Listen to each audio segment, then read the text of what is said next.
Students, myself Pratika Sharma and welcome back to my channel Sharma classes. आइए हम अपनी exercise को कंटिन्यू करते हैं। क्लास 10 की फर्स्ट चैप्टर चल रहा है हमारा।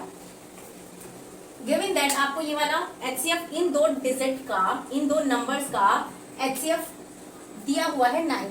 ठीक है, हमें एलसीएम इन्हीं दो नंबर का फाइंड आउट करना है। तो उतना लंबा प्रोसीजर नहीं करेंगे कि पहले आप इसका निकालोगे प्राइम फैक्टराइजेशन से, फिर इसके प्राइम फैक्टराइजेशन से करोगे, उसके बाद हम उसका एलसीएम निकालेंगे। नहीं, आपको ये डायरेक्ट फार्मूला भी पता होगा। क्या होता है फार्मूला जो हमने शायद क्वेश्चन नंबर 3 में यूज किया, सेकंड में यूज किया वेरिफिकेशन के लिए। Since we know that LCM into HCF equal होता है product of two numbers.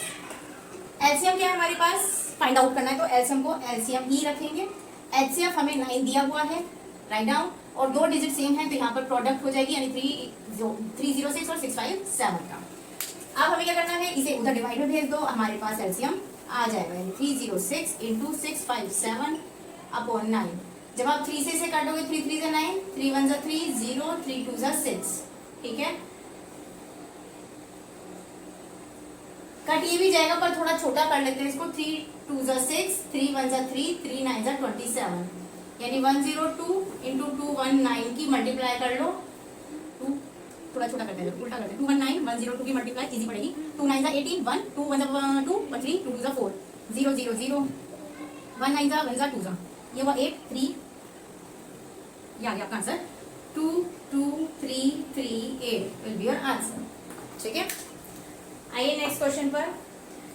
Check whether 6 to the power n can end with the digit 0 for any natural number n। Natural number हमने starting में पढ़ चुके हैं। Natural number क्या होता है, 1 2 3 एंड सो ऑन। जीरो उसमें इंक्लूडेड नहीं होगा क्योंकि zero is a whole number. फिलहाल उसने कहा है 6 टू द पावर n है। पहले क्वेश्चन समझ लो, 6 टू द पावर n है हमारे पास, और उसने कहा ये n जो है ये नेचुरल नंबर में से कुछ है। ठीक है, आपसे पूछा गया है कि चेक करके ये बताओ कि जो 6 टू द पावर n है एंड हो सकता है डिजिट 0 पर किसी भी नेचुरल नंबर n के लिए, यानी कि 6 की पावर 0 नहीं करनी है क्योंकि 0 इज अ होल नंबर, हमें सिर्फ नेचुरल नंबर रखना है। 6 की पावर 2 हो, 3 हो, 6 की पावर 4 5 एंड सो ऑन हो, तो क्या इसका जो पावर को रिजॉल्व करके आंसर आएगा उसकी एंड डिजिट, मान लो कुछ भी आया 6 की पावर 1 कुछ भी होता है, ठीक है, उसकी एंड डिजिट क्या होगी, 1 प्लेस ही तो होगा, यूनिट डिजिट ही तो होगी, क्या वो 0 होगा? ऐसा पॉसिबल है कि नहीं, ऐसा चेक करके बताओ। ये क्वेश्चन में आपसे पूछा गया है। फिलहाल एक बात ध्यान से सुनो, जब मैं 6 की पावर 1 करती हूँ तो 6 की पावर 6 ही होता है, 6 की पावर 2 36, 6 की पावर 3 216, 6 की पावर 4 करोगे तब भी जब 6 से यहाँ मल्टीप्लाई करोगे तो 6 6 36 1 प्लेस पे आएगा। करेक्ट है, यानी कि आप ये देख लो 1 2 3 4 एंड सो ऑन, जब हम पावर की मल्टीप्लाई कर रहे हैं तब भी 1 प्लेस पे सिर्फ 6 6 6 की रिपीटेशन है और कुछ नहीं है। ठीक है, तो 0 तो किसी भी anyhow we are not getting 0 at the end of the digit, हमें 0 मिल ही नहीं रहा है। अब इसे लिखने का तरीका क्या होगा हमारा, for a number and with 0 the prime factors, क्योंकि चैप्टर प्राइम फैक्टर्स पर ही डिपेंडेड है, the prime factors must include। अब ये देख लो क्या इंक्लूड होना चाहिए, मुझे 0 चाहिए। 0 कब मिल सकती है, या तो 0 की ही मल्टीप्लाई किसी चीज में कर दो, ठीक है, या 0 का मिलेगा 5 इंटू 2 की कर दो। और प्राइम फैक्टर में 0 आ नहीं सकता, प्राइम फैक्टर में 0 कभी आएगा ही नहीं प्राइम फैक्टराइजेशन में, तो 5 और 2 अक्सर आ जाते हैं, अक्सर नहीं आते ही हैं।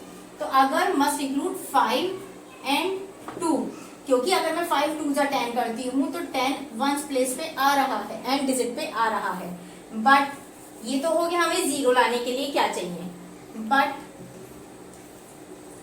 6 टू द पावर एंड 6 का प्राइम फैक्टर अगर मैं देखो करते हैं 2 3 जा 6, 3 1 जा 3, क्या आया प्राइम फैक्टर में 2 into 3, power as it is रखो।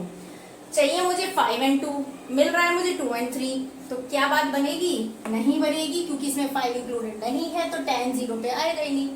तो but we are not getting 5 as a prime factor, so it is not possible and isn't 0. Clear? बाकी के पार्ट्स नेक्स्ट वीडियो में कवर अप करेंगे. लाइक शेयर सब्सक्राइब नहीं भूलना.